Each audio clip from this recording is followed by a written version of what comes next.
Well, good morning, Wareham. It is Monday, August 12th, and we have a great show here for you. The news headlines, the weather report, and today in history. I would like to take this second, first of all, to apologize of any technical difficulties that we may be experiencing this morning, such as the name tag, Noah Wombelt, being stuck right where my name tag should be. This is because we have some new interns in the studio this morning to help us run the morning show. But anyhow, we have a great show here for you. As I said this morning, Doug Savage is in the studio to talk about laughter yoga. And also, Noah Wombelt is back with another medical mystery. But before we get to any of that, I would like to take this moment to thank Not Your Average Antiques, an antique shop down Cranberry Highway in East Wareham, for donating the props that you see in the morning show. So stay tuned because the weather and the news headlines are next.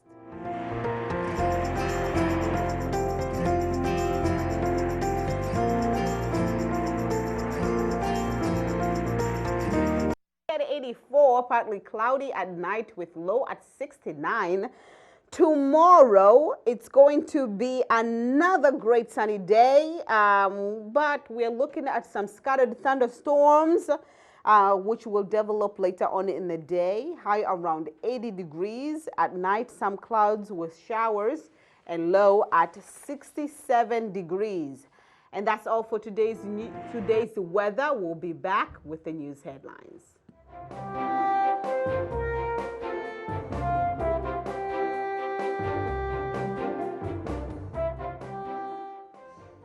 Okay, Wareham Week had the following stories. That is, we started this weekend with one of our greatest festivals, the Cape Verdean Festival.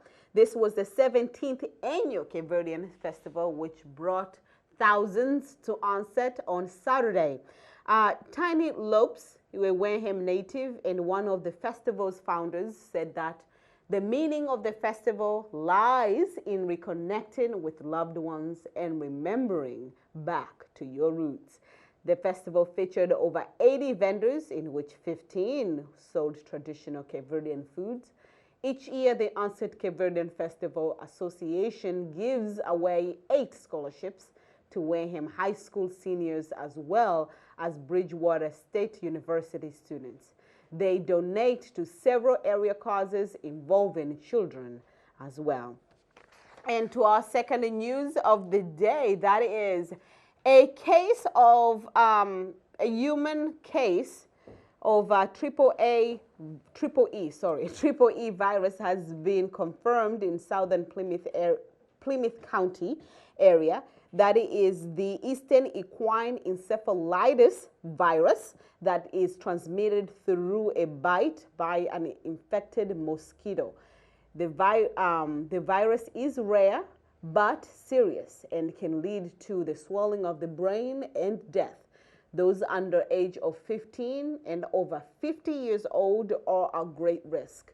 The county began area spraying on August 8th, that was on Friday, to reduce human risk, and according to the Massachusetts Department of Health guide to area spraying, the spray has no adverse impact on people, pets, and vegetable gardens. The department recommends avoiding mosquito bites by being aware of peak mosquito hours and wearing insect repellent. And to another news of the day, the Gleason Family YMCA transformed 2 of its single occupancy bathrooms into gender-neutral ones, making them the first public unisex facility at the gym. The change was advocated by Lindra Booth, an aerobics instructor at the Gleason Y, who also works at the Welcome Center. Signs on the handicap-accessible bathrooms depict, the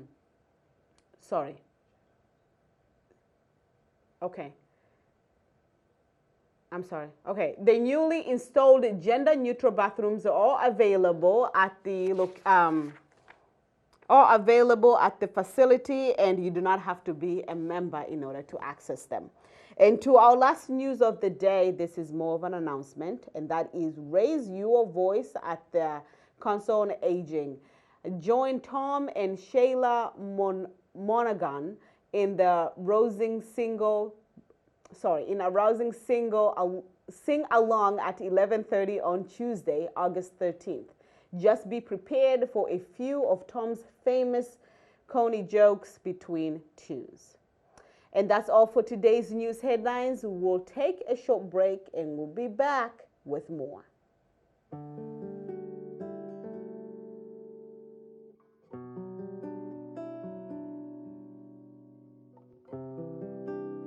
And when we talk about toys special for children with autism, what do we mean by it? How are they different? So they're sensory-based toys. So they can, like the jewelry, they can chew on it. Okay. And it's made for that. Or the lap pads, they're weighted, and the animals, they're weighted. And children with sensory, some of them, the weight calms them. Some of them need compression. Some of them need weight. Some of them need something cold. So it's a matter on finding what works for what kid.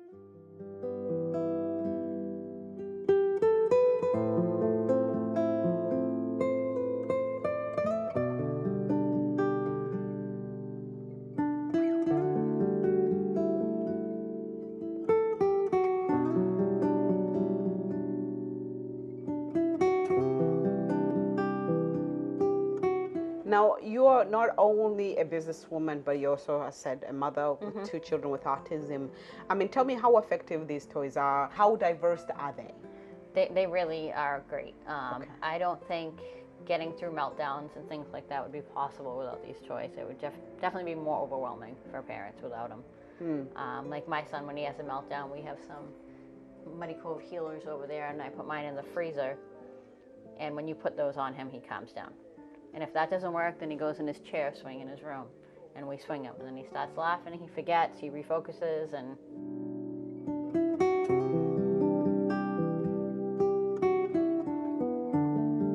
So tell me about piercing it together. Where does that name come from? Well, a puzzle piece. Okay. Everybody creates a puzzle piece thinks a puzzle piece with autism, and it pretty much is that. You're piecing your life together in different little pieces. You're always here, there, and everywhere as a parent, so piecing it together. And what should people understand about autism and parents with children with autism? Just because you know one child with autism doesn't mean you know autism. Every child is different. And if you see someone having a meltdown, don't judge them, because that's the biggest thing that parents get is judged. Why don't you do this? Why don't you do that? And every child's different, so.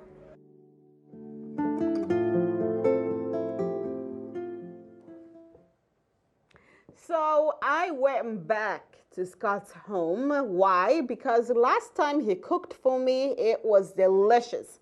So this time he said, Queen, come back and I'll make you something special. What did he make? He made lobster pot pie. Yes, it sounds just as delicious as the words lobster pot pie. So once again, you too can make your own lobster pot pie at home. All you have to do is listen very carefully.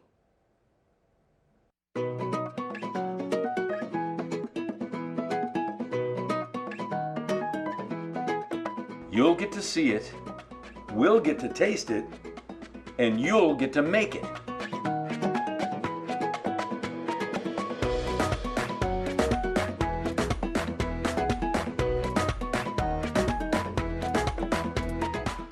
Well, here we are at Scott Record again. Going to make something real spectacular, I think.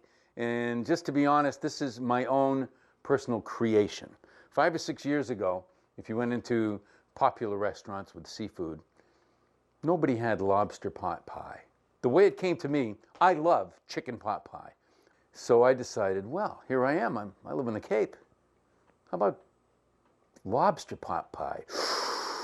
Lobster pot pie. So put it all together. It took me about 8 attempts to make it the way I liked it, because you can't make lobster pot pie with a chicken gravy. So I figured, what can I use that would be lobster Newburg sauce? It's got a little bit of sherry in it, or it could be cognac, but there's egg yolks, there's cream, there's the same vegetables.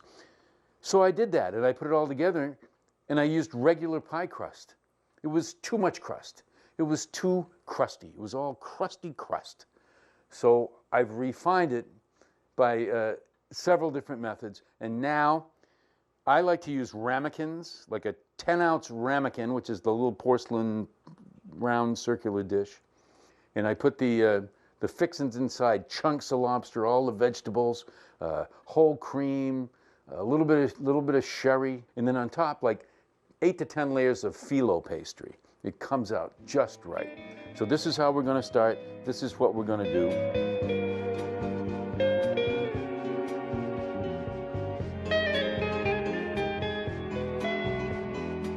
Okay, I'm back, and I'm going to do another magic trick. Nothing in my hands.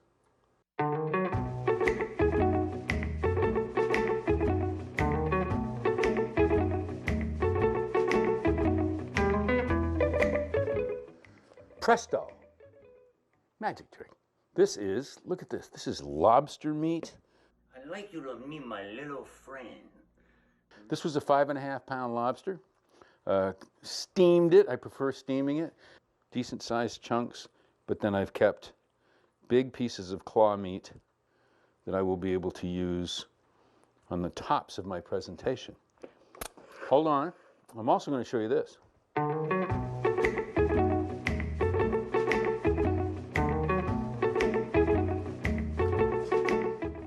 Presto!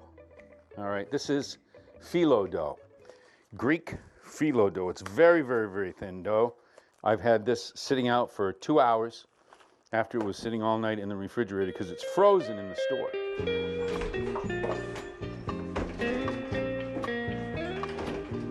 But I like extra virgin olive oil. That helps the butter.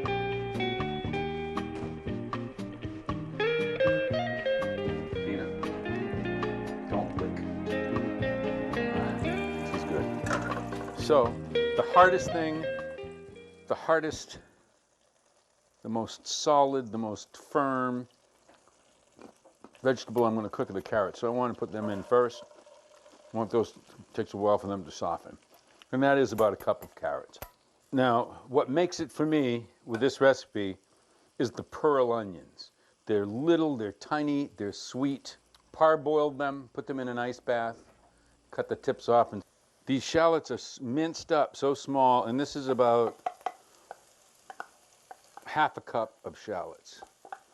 And it can be a little bit on the, yeah, it's more like 3/4 of a cup of shallots. Get them in there, saute those babies a little bit, because this onion sauce goes into the sauce and makes the sauce good.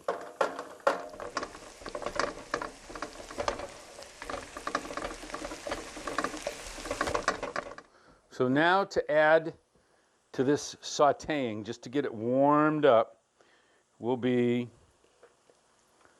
lobster meat. And I am not bashful with the lobster meat.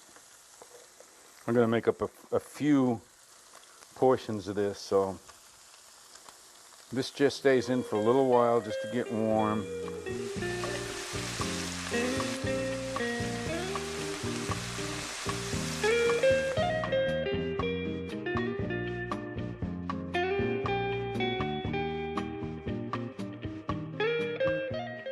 Himalayan red salt, pink salt.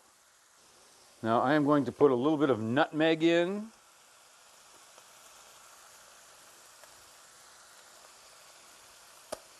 And then I'm also going to put some of those cayenne peppers that I had, and it's going to be very, very small amount.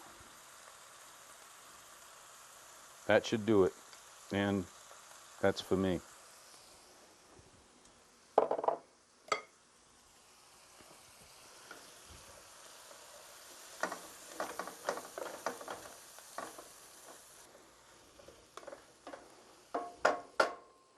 Now,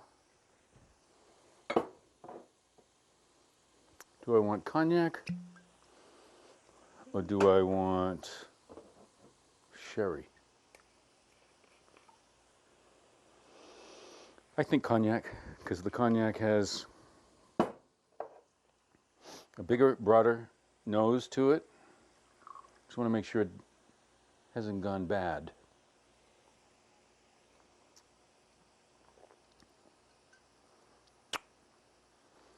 Cognac is only wine that's 500 years old, so I don't think it's gone bad yet. But this is cool. I'm going to put in about 3 tablespoons and a half of cognac.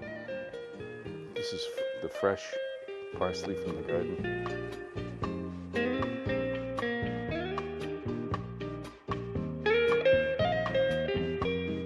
And I'm going to put at least a cup and maybe 2.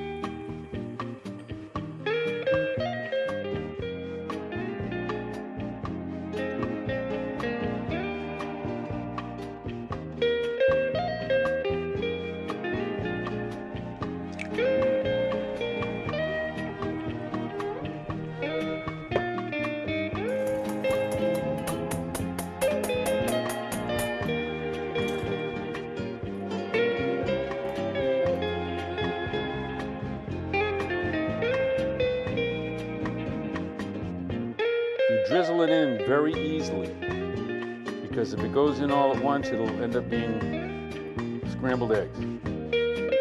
These egg yolks will make this thicken up nicely.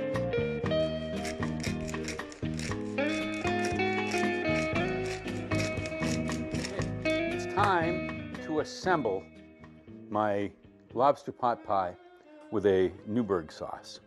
And these are the 10-ounce Pyrex baking dishes that I was talking about. I'm going to see how many I'm going to get out of this filling.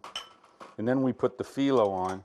But it looks like I'm only going to get 6 on this cookie tin. So let's do 6 to start with and see what we get. It's all in here, man. This is cooking, baby. So we are going to take these with big chunks of lobster, peas. Look at that. How good does that look? That looks so sensational.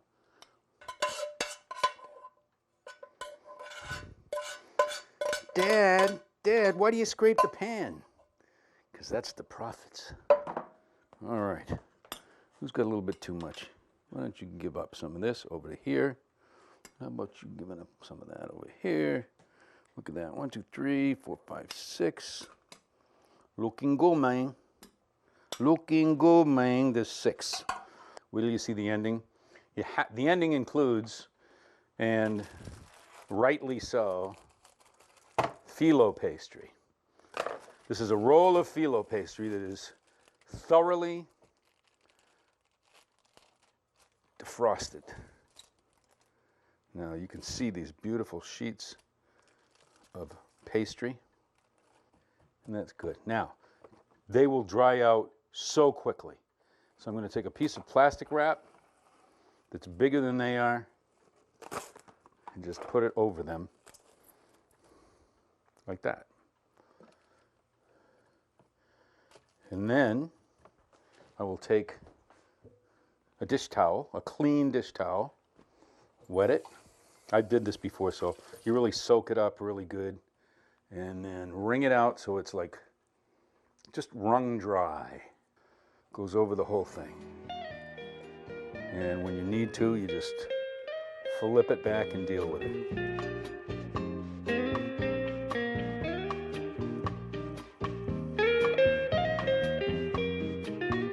Couple pieces buttered.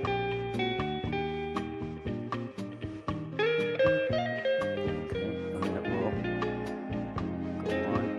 And I try to put them at little different angles every time they go on. So it's just good.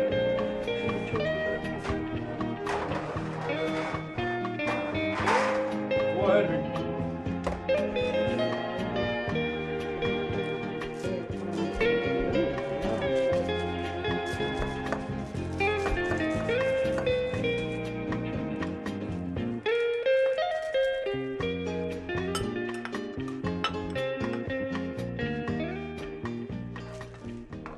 This is good. Lobster pot pie with the essence of Newburgh sauce and 10 layers of phyllo pastry on top. As you can see, there's peas, there's pearl onions, there's carrots, There's whole cream. There's quite a bit going on there. It's pretty good stuff. This is very good. You managed to make it, the taste is so light. You know, I know it has heavy cream in it, Right. and a lot of butter, as it should, but And it you somehow saw- tastes so light. It's And even cognac. heavy. There's Yes. cognac in there. There's everything, but it's it all melts together pretty good. Okay. And we're all going to come back, and we're going to make more different kinds of food for you. We might make a spinach pie. We might make ice cream. I'll make a Carvel cake from scratch. Whatever. We'll do something cool. If you have any ideas, write in to WCTV or write in to me. Look on YouTube. These are getting around, so we hope you enjoyed this.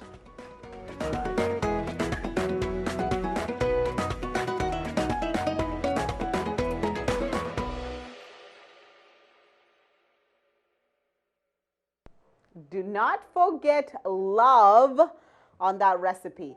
So that concludes that particular cooking segment. We are going to take a short break and we'll be back with more.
So on Mondays, this is a 2-week tradition, right, Noah?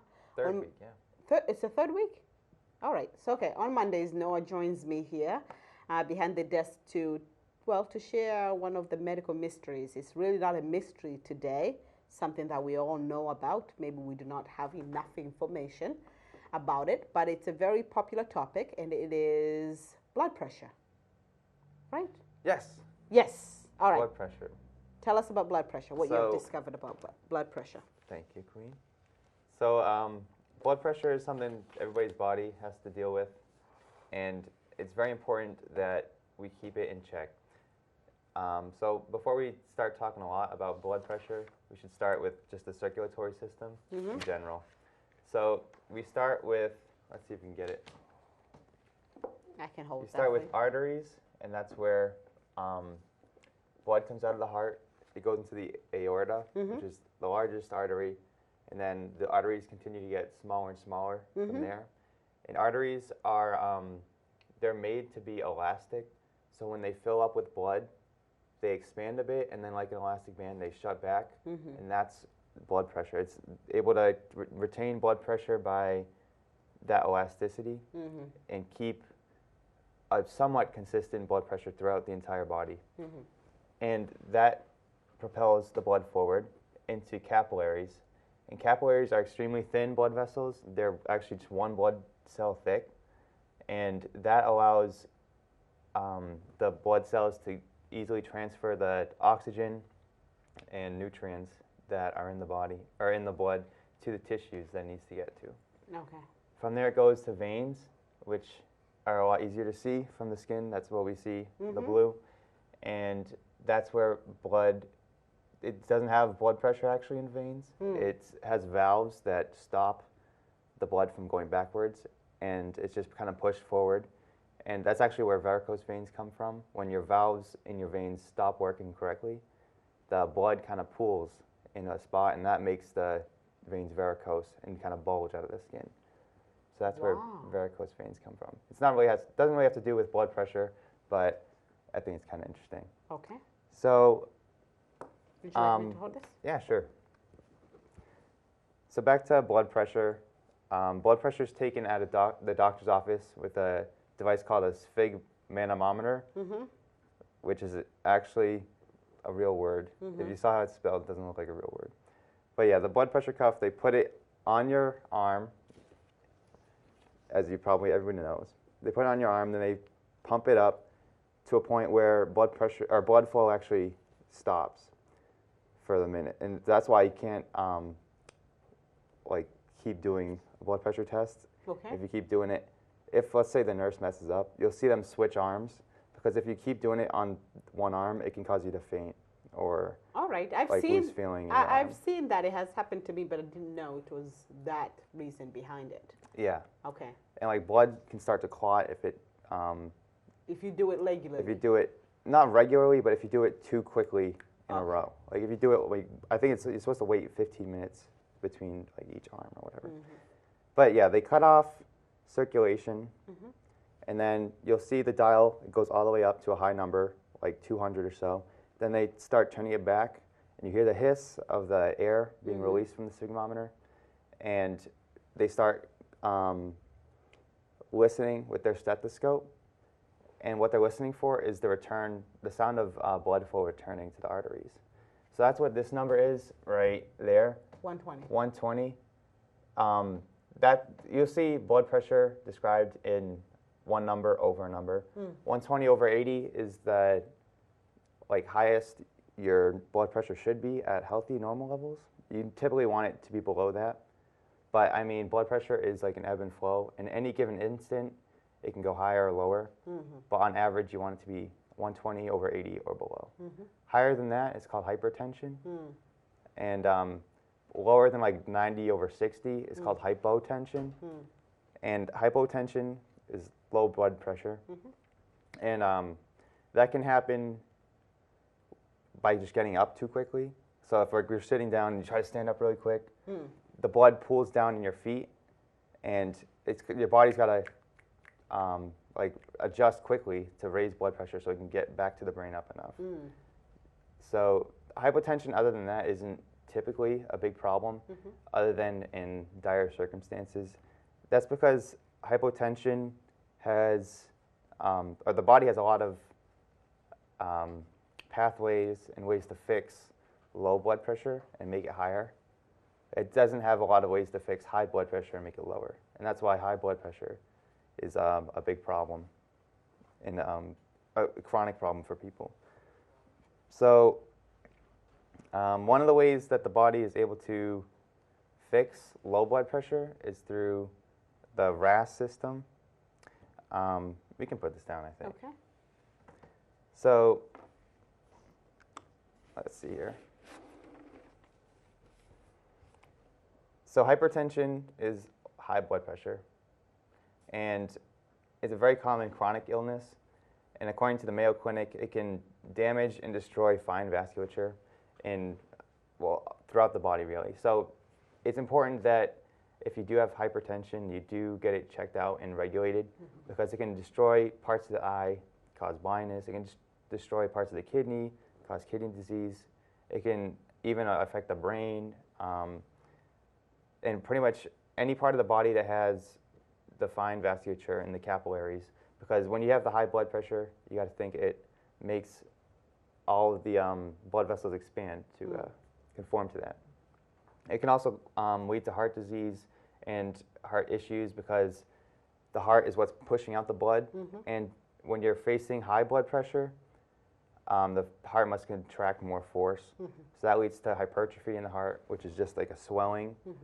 It's not a swelling, but it's a the muscle in the heart gets bigger. Like when you work out, your muscles get bigger. Yes. Same with the heart. You don't want the heart to get too big because that can wreak havoc with how much blood can get into it, how much blood it can pump out. Thankfully, there's ways to treat high blood pressure. You can work out.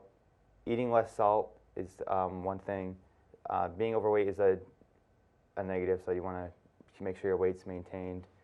And there's genetic factors too. But there's also medications you can take, of course. One of the medications you might have heard of is an ACE inhibitor. And that's an ACE inhibitor that acts on the RAS system in the body, which is a big, complicated hormonal thing. But to simplify it, your kidneys make this thing called renin, which adjusts another hormone called angiotensin 1 into angiotensin 2. And angiotensin 1 goes into 2 via the ACE enzyme. But if you take a pill called the ACE inhibitor, that stops the enzyme, so it stops the whole pathway from working. And normally that pathway makes your blood pressure higher by keeping in salt in the kidneys. But when you take the ACE inhibitor pill, you're lowering the amount of salt that your body retains, and that lowers your blood pressure. So there's plenty of other different medications that work on different pathways, and that's just one example that I know of. Do people always know that they have high blood pressure? No. Okay, why? High blood pressure is associated with like people that live certain lifestyles. Like maybe they drink a lot or something. Like you might look at somebody and say, oh, they definitely have high blood pressure, but a lot of people might not think that they have it. It's not something that you typically can feel, I guess. Especially when it's a chronic illness, it's something that stays with the person a long time. That's why it's important to go to a doctor or a nurse and get stuff like that checked out. High blood pressure doesn't have one cause or anything. It can be indicative of a multitude of different issues. Okay. What about stress? You mentioned... Oh yeah, stress definitely has a factor. Stress, in a physiological perspective, has the ability to... the hormones cause stress, and that, like, physiologically changes how your body reacts. So it's not just a mental thing, it's your body too. I don't know how to go into it because I know we don't have a lot of time, but stress, you definitely want to chill out and make sure you're not stressed all the time, because that does have an effect on your body, not just your mind. Well, that's very funny that you mentioned stress. Well, I mentioned stress, but you know that you mentioned that people should chill out, because our featured guest today is going to be talking about a topic that's going to help people to chill out some more.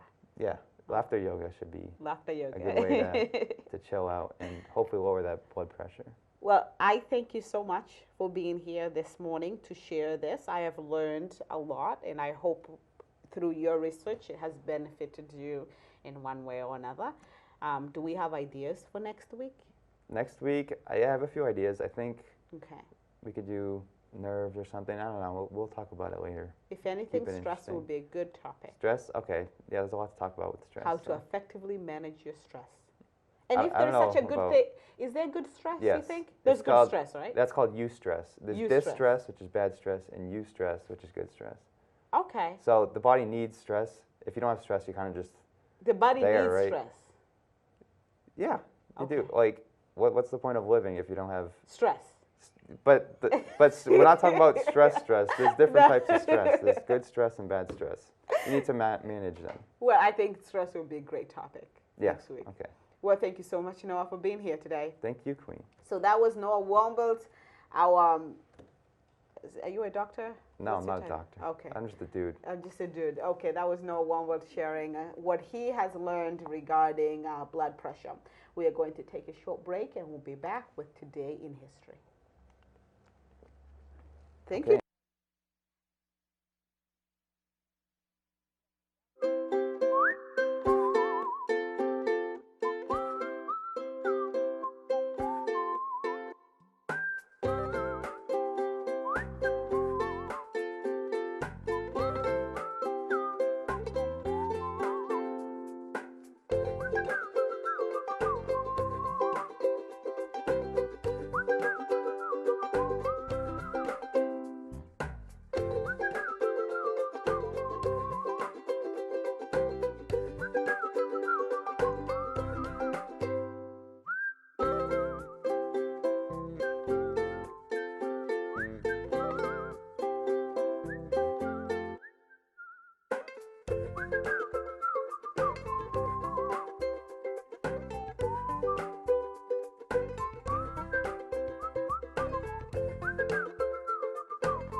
Thank you for being here with us this morning. We are broadcasting live from our WCTV studio in Wareham. This is Good Morning Wareham, your source for local news, weather, traffic, and more information. And now for a moment in history. Let's take a look at where we were today in history. That's good.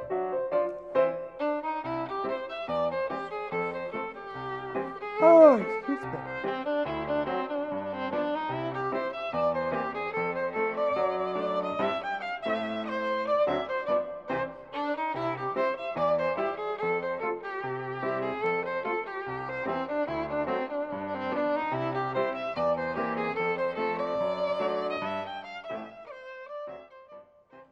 So on this day in archaeological history, the largest Tyrannosaurus Rex skeleton ever was found in 1990. Susan Hendrickson discovered some of the bones sticking out of the cliff in South Dakota and were amazingly able to recover 90% of the dinosaur's bones. The skeleton was named Sue after her discovery. She has a body that is 42 feet long and 2,000-pound skull. She can be found in Chicago at the Field Museum. And also today in film history, the beloved classic Wizard of Oz premiered in 1939. The musical was able to make its way into the great American film canon thanks to songwriters Harold Arlen and Hip Harburg, I believe. The film's most famous song is Without a Doubt Over the Rainbow, won the Oscar for Best Song in 1940 and was ranked the #1 song of the century by the Recording Industry Association of America. Over the rainbow, something like that. And also today in American history, King Philip's War ended in 1676. King Philip was the name given to a Native American chief who led raids on English settlements as the Europeans continued spreading out across New England. The war was all but ended on this day in 350 years ago. Today, 350 years ago, when King Philip was assassinated by another Native American who was loyal to the English. The war was substantial as it used up much of the colonists' resources and basically removed all the Native Americans from southern New England. So for today's birthday shout-out goes to Cecil DeMille. All right, Cecil DeMille. I see Noah shaking his head. Yes, Cecil DeMille, a major film director from the early 20th century. He was born today in 1881 and, in Ashfield, Massachusetts. His magnum opus was the 10 Commandments from 1956, which was the last film he ever directed. And that's all for today in History segment. To learn more cool historical facts, you can visit history.com online. We'll be back with the coffee segment. But for now, Stephen Miller discusses exciting upcoming events that will be happening at the Wareham Free Library.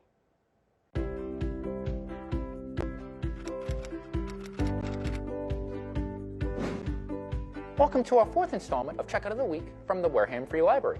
This week, we're going to highlight 3 nonfiction books that are currently on the shelf right now. The first book I want to highlight is the New York Times bestseller, Accidental Presidents by Jared Cohen. Only 8 men have succeeded the presidency when an incumbent died in office. Each one detailed how each changed history once they took office. They include John Tyler, Millard Fillmore, Andrew Johnson, Chester Alan Arthur, Teddy Roosevelt, Calvin Coolidge, Harry S. Truman, and Lyndon Johnson. If you ever wanted to know more about the office of the president, check out this very interesting book. Dropping in just in time for the 50th anniversary of the moon landing is the book American Moonshot by Douglas Brinkley. The book details the men and women who fueled the birth of NASA and guided America through the Mercury, Gemini, and Apollo space programs. If you're into reliving this amazing moment in history, or you want to know more about the space program, check out this book today. Lastly, I found another interesting and timely book on the shelf called The Fate of Food by Amanda Little. With threats of climate change and the explosion of the world's population by mid-century, how are we going to feed 9 billion people over the coming decades? Little, a professor at Vanderbilt University, sets out to answer this question by visiting apple orchards in Wisconsin, remote-controlled organic farms in Shanghai, and fish farms in Norway. Read about how the lessons of the past are helping shape of human ingenuity in the future. I wanted to close out this week's episode by announcing the dates for our upcoming book sale, which is put on by the Friends of the Wareham Free Library to help benefit the library. Those dates are Monday, July 22nd, in a Friends-only sale from 5 to 7:30 p.m. Tuesday and Wednesday of the same week will go from 9 a.m. to 5:30 p.m. Thursday will run from 1 to 7:30 p.m. And on Saturday, July 27th, the times will be 9 a.m. to 12 p.m. Thank you for joining us on this week's edition of Checkout of the Week from the Wareham Free Library. What am I looking at? Well, welcome back. This is the coffee segment. With me is Doug Savage here to talk about laughter yoga. Yes, we're going to be laughing today. Welcome. Good morning. Good morning. How are you? You can speak to me. Okay. The Good. cameras will try. Okay. Okay, so there are so many trends when we talk about yoga. There are so many trends. How does one find something that works for them? Recently, I've seen people doing yoga with goats. I saw that as well. I haven't done that, but I've seen pictures of it too. Yes. And what do you think when you see that? To each his own. I mean, if it works and you want to try it, do it. Okay, so tell me about laughter yoga. Well, laughter yoga combines laughing with breathing. Laughing with Laughing breathing. and yogic breathing. The Okay. breathing is what gives you the best health benefits. There are many health benefits, and I'm going to bounce off of what Noah was talking about with stress and blood pressure. Okay. When you laugh, for instance, the kids laugh between 300 and 400 times a day. Adults, maybe 20 to 25. So their blood circulation isn't moving as well. When you're not laughing. Adults, when you're not laughing. Okay. When you laugh, your blood is circulating. It will help with the blood pressure. Helps with stress. If you get rid of the stress is one of the root causes of all the illnesses that we have. But the key is you have to laugh 10 minutes, 15 minutes. My sessions typically run an hour, and I do childlike exercises. That's part of how it works. A typical session starts out with we're sitting down with introductions, go around the room, we say our name, and we laugh. The person laughs when they say the name, and then we laugh with that person. And All right, let's try this. That's how we started out. Okay, so I'll say, hello, Doug. My name is Queen. And then I just start laughing. Start laughing. Ha, ha, ha. Like that? Any way you want. Okay. There's no right or wrong way to laugh, All right. obviously. You just laugh however you want to laugh. So go ahead. Okay. My name is Doug. All Can we get Noah on it too? I don't know if there's a camera tracking Noah somewhere. I don't think so. But Noah, introduce your name. My name is Noah. Okay. Excellent. So that's what people do. So they go around. That's how we start out, with introductions. And then once that's done, I reach into my handy bag of goodies, and we toss these around the room. The only rule is that you have to laugh when you catch them.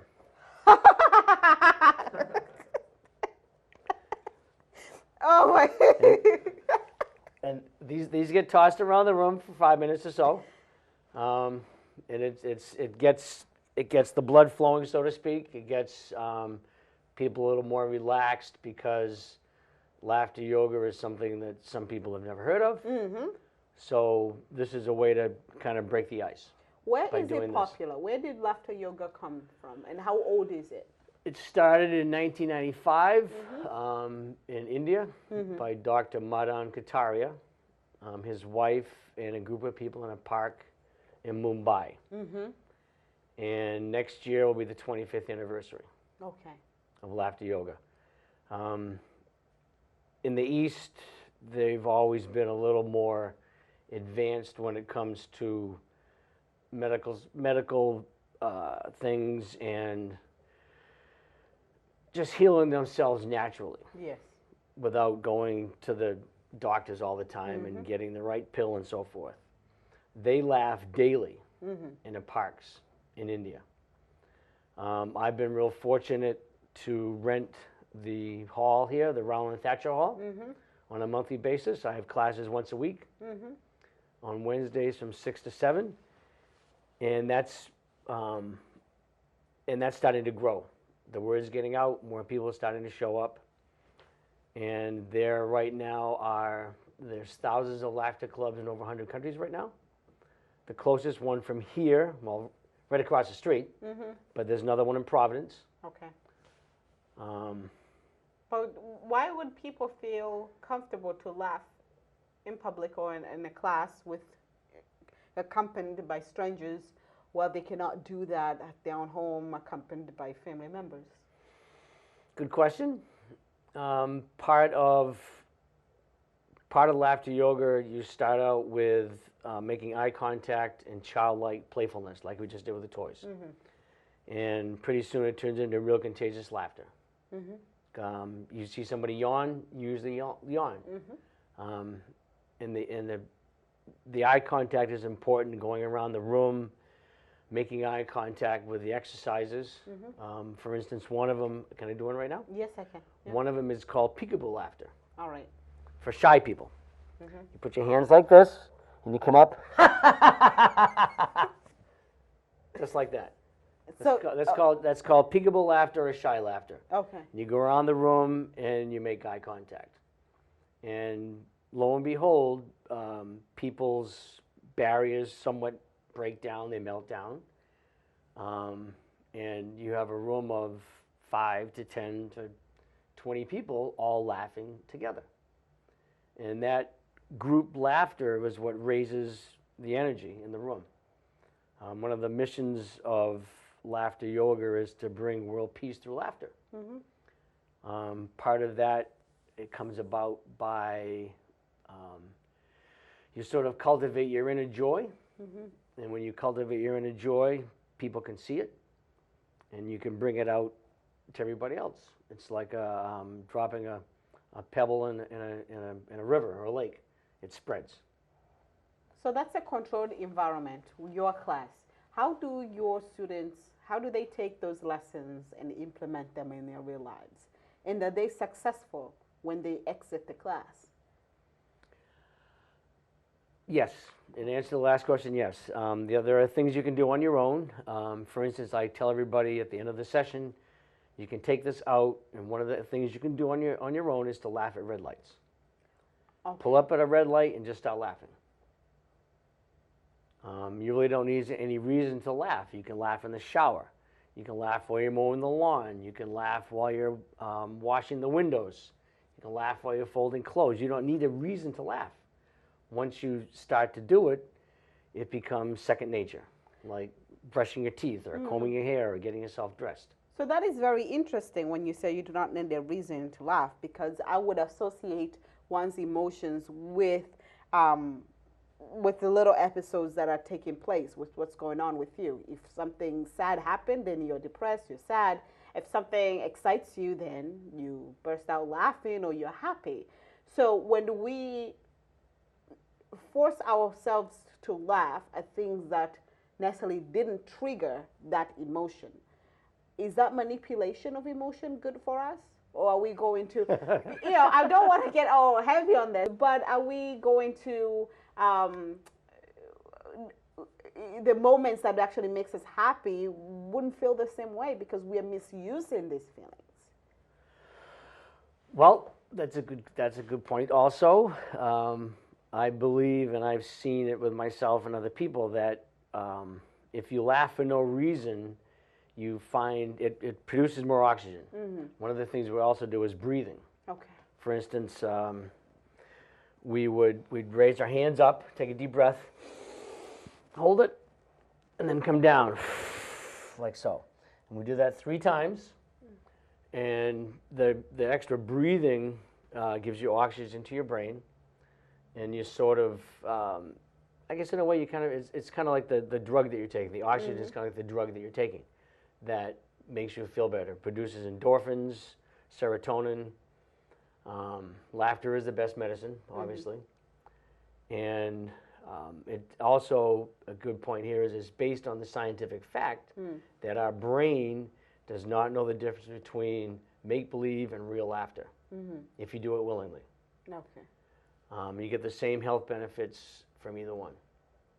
So tell me about those who come to your classes, who are your students, and tell me about the obstacles, if any, when you are spreading the word around regarding laughter yoga. The obstacles are getting the word out. Okay. That's one of the biggest ones. I've been very fortunate now. I drove by the First Congregational Church in the hall up here many times, and I finally called the number up, and I've made arrangements to rent the hall on a monthly basis. They come in, a typical session starts out like with the intros that I spoke about, tossing around the toys. Clapping is something very important as well. And when you clap, you want to keep your fingers in your hands parallel, because there's acupressure points in your hand. In a way that the participants know that the exercise is over, I start out by going, ho, ho, ha, ha, ha. Go with me. Go with me. Ho, ho, ha, ha, ha. 3 times. Ho, ho, ha, ha, ha. Ho, ho, ha, ha, ha. And that's another exercise that sort of breaks the ice. I do that at the beginning when we're seated, let them know what's expected of them. The childlike playfulness is important because I'm trying to take the dull out of adult. The dull out of the adult. We worked so hard to be adults, and you're going to take that away from us. Absolutely. Cheetah. What about the child that's inside of us that needs to come out? The child inside us grew up. But they're still there. Kicking and screaming when lived with the parents, saying, I cannot wait to have my own freedom. But the child is still there. Okay. And we forget that. As we become adults, we become mature, we become a little, less laughable. So tell me how this changed your life, though. It's changed my life enough that I took a refresher course. I took the initial course in March of the previous year and started out by trying to find, getting the word out, trying to find a place to give laughter sessions. I had a studio for a while, and that didn't work for whatever reason. I took a refresher course this past March, and something just changed with me, maybe by the people that taught it, Bill and Linda Haymaker, husband and wife. It's a weekend program. You go to their house, you laugh a lot, you learn a lot. And this last session that I took, the whole concept and idea and motivation changed inside of me to the point now where I'm getting the word out on Wareham Cable TV, which is great. And back to the childlike playfulness, another way that the participants know that the exercise is done is by going, very good, yay! You ready? Want to try that with me? All right, very good, very good, yay! Excellent, Well, excellent. How many minutes do I have, Noah? 1.5. You have 1. So real quickly then, Yes. we can do a couple of exercises. All right. Okay. This first one is called Guru Laughter. You put one hand on top of your head. I learn from my mistakes. Ha ha ha ha. I learn from others' mistakes. Ha ha ha ha. Then you throw your hands up. Ha ha ha ha. And do it with me. All right. I learn from my mistakes. Ha ha ha. I learn from others' my mistakes. Ha ha ha. Ha ha ha. Teeth wired shut is another one. Pretend you've like come out of the dentist and you have braces. And you laugh like this.